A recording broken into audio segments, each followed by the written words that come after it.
August মানেই সেলের মাস, আর এই সেলের মাসেই চলে গিয়েছিলাম জুডিওতে।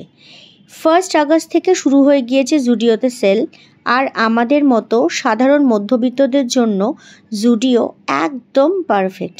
এখানে এক ছাদের তলায় পেয়ে যাবে উমেন্স, মেন্স, কিডসওয়্যার, সাথে জুতো, কসমেটিক্স, ইনারওয়্যারও। ক্যান ইউ ইম্যাজিন, এখানে কিডসওয়্যার শুরু হচ্ছে অনলি 99 থেকে, আর উমেন্স ওয়্যার শুরু হচ্ছে 149 থেকে। লেডিস জিন্স শুধুমাত্র 399-এ। এছাড়া সুন্দর সুন্দর টপস, টি শার্ট, শার্ট ও অনেক ডিসকাউন্টে পেয়ে যাবে। আর এদের পারফিউমের রেঞ্জটাও কিন্তু বেশ ভালো, একবার ট্রাই করে দেখবে নাকি? আমি এই সোয়েটশার্টটা আর ছেলের জন্য 2টো টি শার্ট কিনে বাড়ি চলে এলাম। সামনেই পুজো, তাই একবার ঘুরে আসা যেতেই পারে জুডিও থেকে। তোমরা কে কী কিনলে জুডিও থেকে কমেন্টে জানাতে ভুলো না কিন্তু।